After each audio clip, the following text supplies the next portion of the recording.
Hi అందరికీ నమస్కారం. ఈరోజు నేను మీకు ఫ్రమ్ సిరీస్ సీజన్ 2లోని 5వ ఎపిసోడ్ ఎక్స్ప్లెయిన్ చేయబోతున్నాను. ఇంకా డైరెక్ట్గా కథలోకి వెళ్లే ముందు మీరు గనక మన ఛానల్కి ఫస్ట్ టైం వస్తే సబ్స్క్రైబ్ చేసుకుని బెల్ ఐకాన్ ప్రెస్ చేయండి. ఎందుకంటే ఇలాంటి అద్భుతమైన సిరీస్లు మీరు అసలు మిస్ అవ్వకూడదు కాబట్టి. ఇంకా డైరెక్ట్గా కథలోకి వెళ్తే ఈ స్టోరీ స్టార్టింగ్ లోనే బస్సులో ఉన్న అతను చూపిస్తారనమాట. బేసికల్ గా అతను ఏంటంటే అందరితో గొడవ పడ్డాడు కదా, నా క్లాత్స్ ఎవరు వాడుకోకూడదు, నా వస్తువులు ఎవరు ముట్టుకోకూడదు అని చెప్పేసి.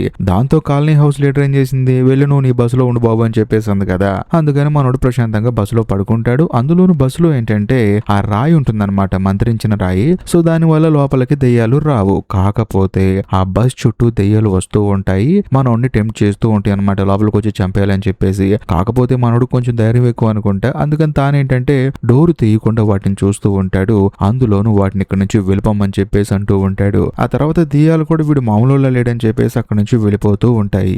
కట్ చేస్తే మరోవైపు జడ్డుని చూపిస్తారు. మనోడికి ఏంటంటే పిచ్చెక్కిపోతూ ఉంటుంది అనమాట, ఇక్కడ నుంచి ఎలా బయటపడాలి, ఏం చేయాలి అని చెప్పేసి. ఆ తర్వాత తానేంటంటే ఆ టెన్షన్ తట్టుకోలేక మంతాగుతూ ఉంటాడు. అందులోనూ ఆ పుస్తకంలో దొరికిన ఫోటోని చూస్తూ ఉంటాడు. కాకపోతే సడన్ గా ఆ ఫోటోలో ఉన్న వ్యక్తి తన కళ్ళ ముందు నుంచుంటాడు. దాంతో మనోడికి మైండ్ బ్లాక్ అయిపోతుంది అనమాట. అందులోనూ ఏవైతే సింబల్స్ ఉన్నాయో వాటి పుస్తకాన్ని పట్టుకొని తనకు చూపిస్తూ ఉంటాడు. ఆ సింబల్స్ లోంచి బ్లడ్ కారుతూ ఉంటుంది. మనోడికి మైండ్ బ్లాక్ అయిపోతుంది. మళ్ళీ చూస్తే సడన్ గా కనిపించడం అనమాట. ఒకవేళ బయట ఉన్నాడని చెప్పేసి పరిగెత్తుకుంటూ చూస్తే ఇదంతా మనోడి హాల్యూసినేషన్ అనమాట. దాంతో ఏం చేయాలో తెలియక పిచ్చి పట్టినోళ్ళగా అరుస్తూ ఉంటాడు. ఎందుకంటే అందరికి ఎక్కడి నుంచి బయటపడతామనే నమ్మకం మెల్లమెల్లగా పోతూ ఉంది. ఇదిలా ఉంటే మరోవైపు మన కథలో హీరోని చూపిస్తారు. హీరో ఏంటంటే చర్చిలో పడుకుంటాడు అనమాట. కరెక్ట్ గా అదే సమయంలో బయట ఎవరో తలుపు కొడుతూ ఉంటాడు. ఇంకోవైపు మన కథలో నిద్రపోతూ ఉంటాడు. అదే సమయంలో సారా బయటకు వస్తుంది అనమాట. బయట ఎవరో తలుపు కొడుతున్నారు అని చెప్పేసి. దాంతో హీరోకి మెలకు వచ్చేసి, చూడు నువ్వు దయచేసి ఆ బేస్మెంట్ లోనే ఉండు, బయటికి రామాకని చెప్పేసి, ఏది వచ్చినా నేను చూసుకుంటానని చెప్పేసి తనని బేస్మెంట్ లోకి వెళ్ళమంటాడు. ఆ తర్వాత హీరోని వెళ్లి తలుపు తీస్తే జిమ్, ఆ తర్వాత జెసికా వీళ్ళిద్దరు వస్తారనమాట. వచ్చిన తర్వాత ఏది ఆ సారా ఎక్కడుంది, ఇక్కడ దాక్కుందంట, ఎక్కడుందో తనను బయటికి రమ్మని చెప్పేసి అంటంతో హీరో మాత్రం ఎందుకు ఈ గోలంతా అని చెప్పేసి అంటూ ఉంటాడు. వెంటనే జెసికా ఏమంటుందంటే, ఊర్లో ఉన్న వాళ్ళందరికి ఒక రూలు, ఈ అమ్మాయికి మాత్రం ఒక రూలా, ఆ అమ్మాయికి ఏదో ఆత్మలు కనిపిస్తున్నాయి అంట కదా, ఆ అమ్మాయితో మాట్లాడుతున్నాయి అంట కదా, మనుషుల్ని ఏదో చంపమంటున్నాయి అంట కదా, ఏదో అమ్మాయిని రమ్మని చెప్పేసి అంటూ ఉంటుంది. కాకపోతే హీరో మాత్రం అమ్మాయికి నచ్చ చెప్దామని చూస్తూ ఉంటాడు. కానీ జెసికా మాత్రం అస్సలు ఊరుకోదన్నమాట. అలాంటప్పుడు మరి ఫ్రాంక్ ఎందుకండి డబ్బాలో పెట్టి చంపేశారు. ఫ్రాంక్ వాళ్ళ భార్య పిల్లలు వాళ్ళు తలుపు తీసి వాళ్ళు చనిపోయారు. అయినా సరే ఫ్రాంక్ ని చంపేశారు మీరు ఎందుకు? అతను తన భార్య పిల్లల్ని పట్టించుకోలేదు, మరీ ముఖ్యంగా ఊర్లో చాలా మంది చావులకి కారణమయ్యాడు కాబట్టి. మరి అలాంటప్పుడు డైరెక్ట్ గా వాళ్ళ అన్నయ్యని చంపింది, నా కొడుకును చంపబోయింది, అలాంటి అమ్మాయిని ఎలా వదిలేస్తారండి మీరు అని చెప్పేసి మాట్లాడుతున్నప్పుడు అప్పుడు సారా బయటకు వస్తుంది. ఆ తర్వాత సారాను చూసిన జెసికా ఉంటుందంటే, చూడు నా కొడుకు జోలికి కానీ నా కుటుంబం జోలికి కానీ వస్తే మాత్రం మామూలుగా ఉండదని చెప్పేసి తనకు వార్నింగ్ ఇచ్చి, మీరు ఏం చేస్తారో నాకు తెలియదండి అని చెప్పేసి హీరో కూడా చెప్పేసి జెసికా అక్కడ నుంచి వెళ్ళిపోతుంది. ఆ తర్వాత జిమ్ కూడా వెళ్ళిపోతాడు. అదే సమయంలో సారా హీరోతో ఏమంటుందంటే, నాకు బతకాలని లేదండి, ఆ రోజు మీరు ఫ్రాంక్ ని ఎలాగైతే చంపేశారో బాక్సులు పెట్టి నేను కూడా అలాగే చనిపోతాను, దయచేసి నన్ను వదిలేయండి, నా వల్ల మీరు మాట్లాడుతున్నారు, ప్రతి ఒక్కళ్ళు వచ్చి మిమ్మల్ని శత్రువులా చూస్తున్నారని చెప్పేసి అంటంతో హీరో ఏమంటాడంటే, చూడమ్మా వాళ్ళు ఏదో అంటూ ఉంటారు, నీ అవసరం ఈ ఊరికి చాలా ఉందమ్మా, నీకు అర్థం కావట్లేదు, నా అసిస్టెంట్ గారు వీళ్ళిద్దరికి చెప్పాడు, అంతేకాకుండా ఆ కాలనీ హౌస్ లీడర్ కూడా వాడు చెప్పే లోపే నేనే వెళ్ళి నీ గురించి మొత్తం చెప్పేస్తాను, నువ్వు మాత్రం ఎట్టి పరిస్థితుల్లో బేస్మెంట్ లోంచి బయటికి రామాకని చెప్పేసి సారాకి వార్నింగ్ ఇచ్చి హీరో ఏంటంటే కాలనీ హౌస్ లీడర్ దగ్గరికి బయలుదేరతాడు. ఇదిలా ఉంటే మరోవైపు ఈతన్ని చూపిస్తారనమాట. తానేంటంటే లోపల తలుపేసుకొని ఒక్కడే కూర్చుంటాడు. మరోవైపు వాళ్ళ అక్క ఏంటంటే జూలీ బయటికి రారా అని చెప్పేసి అంటూ ఉంటుంది. అయినా సరే వాడు రాడనమాట.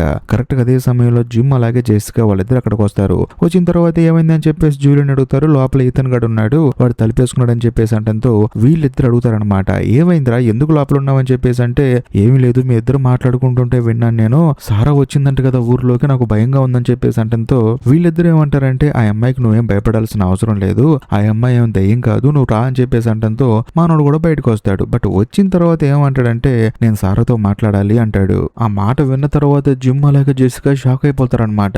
ఎందుకంటే ఇప్పుడు దాకా వీడు భయంతో లోపల కూర్చున్నాడు. కాకపోతే సడన్ గా అమ్మాయి వల్ల ఏం కాదురా నువ్వు భయపడొద్దని చెప్పిన వెంటనే వీడేమో బయటకు వచ్చి మాట్లాడాలంటాడని చెప్పేసి వీళ్ళిద్దరు షాక్ అయిపోతారు. ఇదిలా ఉంటే మరోవైపు సారాను చూపిస్తారు. బేసికల్ గా హీరో ఏం చెప్పాడు, లోపల నుంచి బయటికి రావద్దని చెప్పి అన్నాడు కదా. కాకపోతే సారా మాత్రం వినకుండా అక్కడి నుంచి డైరెక్ట్ గా ఇంతకు ముందు సారా ఆ తర్వాత సారా వాళ్ళ అన్నయ్య ఉన్న ఇంటికి వెళ్తుంది అనమాట. వెళ్ళిన తర్వాత అక్కడ వాళ్ళ అన్నయ్య షర్ట్ ఉంటుంది అనమాట. ఆ షర్ట్ ను పట్టుకొని తను బాధపడుతూ ఉంటుంది. కరెక్ట్ గా అదే సమయంలో ప్రెసెంట్ ఆ ఇంట్లో ఉంటున్న భార్యాభర్తలు వస్తారనమాట. వచ్చి వాళ్ళిద్దరు సారాను చూసి షాక్ అయిపోతారనమాట. అందులో ఆవిడేమంటుందంటే, మీ అన్న అన్నయ్యని చెప్పి ఏ మొహం పెట్టుకుని తిరుగుతున్నావు ఊర్లో అని చెప్పేసి అంటంతో తను బాధపడుతూ ఉంటుంది అనమాట. అందులో ఇక్కడికి వచ్చింది నువ్వు మమ్మల్ని చంపడానికి అని చెప్పి అంటంతో పాపం ఆ అమ్మాయికి ఏం అర్థం కాదు.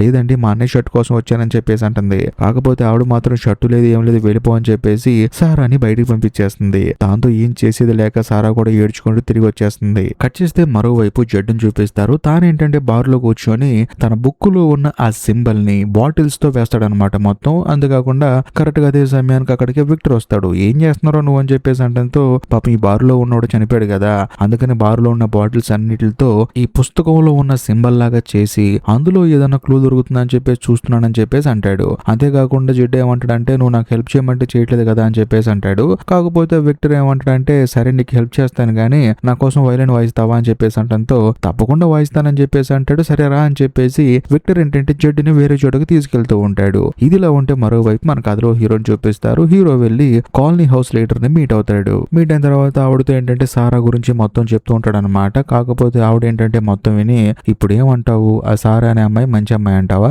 ఆ అమ్మాయిని వదిలేయమంటావా? నేను వదిలేస్తాను కానీ ఊర్లో ఉన్న వాళ్ళందరూ వదిలేస్తారా? ఎందుకంటే ఫ్రాంక్ అనేవాడు వాడు చిన్న తప్పు చేశాడు, అయినా సరే వాడిని మనం తీసుకెళ్లి చంపేశాము. అలాంటప్పుడు మరి సారాని ఎందుకు వదిలేస్తున్నావు? సరే ఈ అమ్మాయితో ఆత్మలు మాట్లాడుతున్నాయి అని చెప్పేసి అంటున్నావు, సడన్ గా అదే ఆత్మలు ఊర్లో ఉన్న అందరిని చంపేమంటే ఏం చేస్తావు? నాకేం అర్థం కావట్లేదు నువ్వు అని చెప్పేసి హీరోతో ఆ కాలనీ లీడర్ వాదిస్తూ ఉంటుందన్నమాట. కాకపోతే హీరో మాత్రం మనకంటూ ఉన్న ఒకే ఒక ఆప్షన్ ఆ అమ్మాయి అని చెప్పేసి అంటూ ఉంటాడు. అంతేకాకుండా మనందరం తప్పించుకోవాలని చెప్పేసి అంటాడు. కాకపోతే కాలనీ లీడర్ ఏమంటుందంటే ఎట్టి పరిస్థితుల్లో అమ్మాయి బతకడానికి వీల్లేదు, ఆ అమ్మాయిని బతికించడానికి నువ్వు ట్రై చేసినా సరే ఊర్లో ఉన్న వాళ్ళు ఒప్పుకోరు, కాబట్టి ఆ అమ్మాయికి శిక్ష పడాల్సిందే అని చెప్పేసి అంటూ ఉంటుంది. ఇదిలో ఉంటే మరోవైపు సారాని చూపిస్తారు. సారా ఏం చేస్తుందంటే జిమ్ వాళ్ళ ఇల్లు కూలిపోయింది కదా, అక్కడికి వచ్చి అన్ని చూస్తూ ఉంటుంది అనమాట. కరెక్ట్ గా అదే సమయంలో జిమ్ ఏం చేస్తాడంటే ఈతను తీసుకుని సారా దగ్గరికి తీసుకొస్తాడు. వచ్చిన తర్వాత ఈతను ఏమంటాడంటే నువ్వు ఫారెస్ట్ లోకి వెళ్ళి మళ్ళీ తిరిగి వచ్చావు కదా, నువ్వు ఒక దెయ్యాను అని చెప్పేసి వాడేంటంటే సారాని తిడుతూ ఉంటాడు అనమాట. అయినా సరే పాపం సారా మాత్రం సైలెంట్ గా అలా చూస్తూ ఉంటుంది. అందులోనూ జిమ్ కూడా సరే కొంచెం ఎక్కువ మాట్లాడుతున్నాడు అని చెప్పేసి ఈతన్ని తీసుకుని అక్కడి నుంచి వెళ్ళిపోతాడు. ఇదిలో ఉంటే మరోవైపు విక్టర్ ని జడ్డుని చూపిస్తారు. వీళ్ళిద్దరు ఏంటంటే నడుచుకుంటూ వెళ్తూ ఉంటారనమాట. అందులోనూ జడ్డు ఏంటంటే విక్టర్ రమ్మన్నాడు కదా అని చెప్పేసి వచ్చాడు. మనోడు ఏంటంటే తీసుకెళ్తూనే ఉంటాడు. దాంతో చిరాకు వచ్చి ఇంకెంత దూరం రా బాబు అని చెప్పేసి అంటాడు. దాంతో విక్టర్ ఏమంటాడంటే వచ్చేసాం మనం అని చెప్పేసి చూస్తే అక్కడ చాలా కార్లు ఉంటాయి అనమాట. బేసికల్ గా ఆ కార్లు ఏంటంటే ఈ ఊరు వచ్చి ఎటు వెళ్ళలేక ఇక్కడే చిక్కుకుపోయిన వాళ్ళ కార్లు అవి. అవన్నీ చూసిన తర్వాత పాపం జడ్డికి మైండ్ బ్లాక్ అయిపోతుంది. ఇంతమంది ఇక్కడికి వచ్చి ఇరుక్కుపోయారా అని చెప్పేసి. ఆ తర్వాత విక్టర్ ఏం చేస్తాడంటే ఒక కారు మీదకి కూర్చుంటాడు. అందులోనూ ఈ కారు ఎవరిదో తెలుసా, మా అమ్మ కారు అని చెప్పేసి అంటాడు. దాంతో జడ్డికి మైండ్ బ్లాక్ అయిపోతుంది. అందులోనూ ఈ ఊర్లోకి వచ్చిన తర్వాత ఈ ఊర్లో ఉన్న దెయ్యాలన్నిటిని నేను చూసి భయపడిపోయేవాడిని. కాకపోతే మా అమ్మ మాత్రం ఈ కారు మీద కూర్చోబెట్టి వైలిన్ వాయించేది. ఆ సౌండ్ విన్నప్పుడల్లా ఈ ఊర్లో దెయ్యాలు నేను సంగతే మర్చిపోయేవాడిని, హ్యాపీగా ఉండేవాడిని అని చెప్పేసి అంటంతో పాపం జడ్డికే బాధ అనిపించేసి వైలిన్ వాయిస్తూ ఉంటాడు. అదే సమయంలో విక్టర్ కూడా ఆ వైలిన్ వాళ్ళ అమ్మాయి వాయిస్తుంది అనుకొని తను చిన్నప్పుడు ఎలాగైతే కారు మీద కూర్చొని ఆనందంగా ఉండేవాడో ఆ ఎమోషన్ ని ఫీల్ అవుతూ ఉంటాడు. అంతేకాకుండా ఏడుస్తూ ఉంటాడు. ఇదిలా ఉంటే మరోవైపు సారా ఏం చేస్తుందంటే రెస్టారెంట్ లోకి వెళ్తుంది. అందులోనూ రెస్టారెంట్ లో ఉండే లేడీ బయటకు వస్తుంది. ఆవిడకి ఏంటంటే సారాని చూసిన తర్వాత కోపం వచ్చేస్తుంది అనమాట.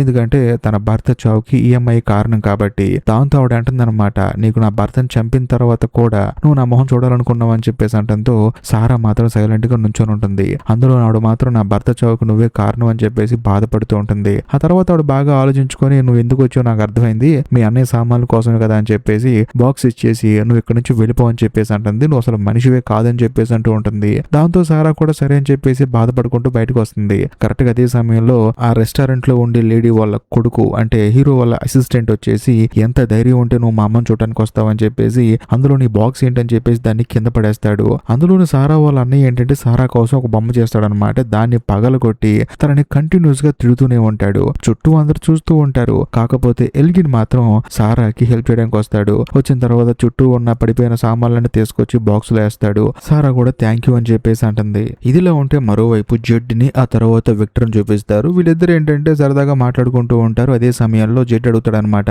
ఈ సింబల్ కి మీనింగ్ ఏంటి, ఈ ఫోటోలో ఉన్న వ్యక్తి ఎవరని చెప్పేసి అంటంతో అప్పుడు విక్టర్ చెప్తాడు అనమాట, ఇతని పేరు క్రిస్టోఫర్, చాలా మంచోడు, ఊర్లో ప్రతి ఒక్కరికి హెల్ప్ చేస్తూ ఉంటాడు, చాలా మంచోడు. కాకపోతే సడన్ గా ఒక రోజు నువ్వు ఎలాగైతే ఈ సింబల్ ని చూసావో ఆయన కూడా సింబల్ ని చూశాడు. కొన్ని రోజుల తర్వాత ఆయన పిచ్చోళ్ళ మారిపోయాడు. ఆ తర్వాత అందరినీ చంపుతూ ఉండేవాడు. దాంతో జనాలందరికీ భయం వేసింది. సడన్ గా తాను మాయమైపోయాడు. ఆ తర్వాత ఏమైపోయాడో నాకు తెలియదు అని చెప్పేసి అంటంతో జడ్డుకి మైండ్ బ్లాక్ అయిపోతుంది అనమాట. ఏంట్రా వీడు ఇలా చెప్పాడు అని చెప్పేసి. ఎందుకంటే ఆ సింబల్ ని చూసిన తర్వాత కూడా జడ్డు అలాగే మారిపోయాడు. తను ఏం చేస్తున్నాడో తనకే తెలియదు. అందులో తనకి భయం పట్టుకుంటుంది. ఒకవేళ తాను కూడా ఆ క్రిస్టోఫర్ లాగే అందరిని చంపేస్తానేమో అని చెప్పేసి తనకి భయం పట్టుకుంటుంది. కట్ చేస్తే మరోవైపు జెసికాని చూపిస్తారు. తానేం చేస్తుందంటే ఏ గుహలోంచి అయితే తాను బయటకు వచ్చిందో దాని ఎండింగ్ దగ్గరికి వెళ్ళి అందులోను ఆ గుహ లోపల చూసింది కదా గోపురంలో కట్టి ఉన్నాయి కదా అంతే గోపురాన్ని తన కొడుకు కూడా కట్టాడు కదా. అందుకని తానేం చేస్తుందంటే ఈ గుహ ఎండింగ్ వచ్చేసి గోపురంలా కడుతుంది అనమాట. కట్టిన తర్వాత నేను ఇక్కడే ఉన్నాను రండి రండి అని చెప్పేసి అందరిని పిలుస్తూ ఉంటుంది. ఆ తర్వాత ఆ అమ్మాయికి చుట్టూ చాలా మంది చిన్నపిల్లలు మెల్లగా నడుచుకుంటూ వస్తూ కనిపిస్తూ ఉంటారు. అందులోను ఏదో సౌండ్ చేసుకుంటూ వస్తూ ఉంటారనమాట.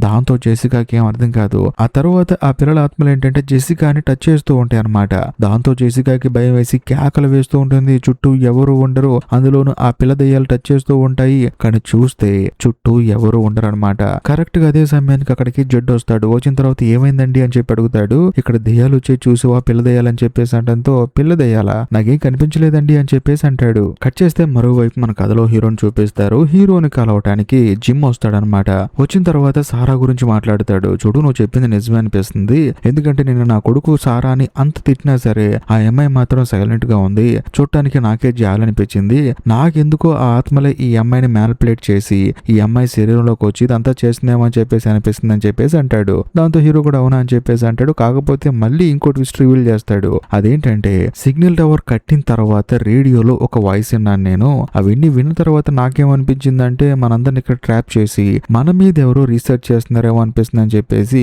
ఆయన ఏంటంటే అక్కడి నుంచి వెళ్ళిపోతాడు. దాంతో హీరో కూడా ఆలోచిస్తూ ఉంటాడు. ఆ తర్వాత రెస్టారెంట్ కి వస్తాడు. వచ్చిన తర్వాత తన అసిస్టెంట్ వాళ్ళ అమ్మను కలుద్దాం అనుకునే సమయానికి తన చేతి లోపల మళ్ళీ పురుగులు తిరుగుతూ ఉంటాయి. ఇంతటితో ఈ ఎపిసోడ్ అయిపోతుంది. ఈ వీడియో కనుక మీకు నచ్చినట్లయితే ఖచ్చితంగా లైక్ చేయండి. మీ ఫ్రెండ్స్ అండ్ ఫ్యామిలీ మెంబర్స్ కి షేర్ చేయండి. ఇంకా ముఖ్యంగా ఇప్పటికీ మీరు మన ఛానల్ ని సబ్స్క్రైబ్ చేసుకోకపోతే దయచేసి సబ్స్క్రైబ్ చేసి బెల్ ఐకాన్ ప్రెస్ చేయండి. బాయ్.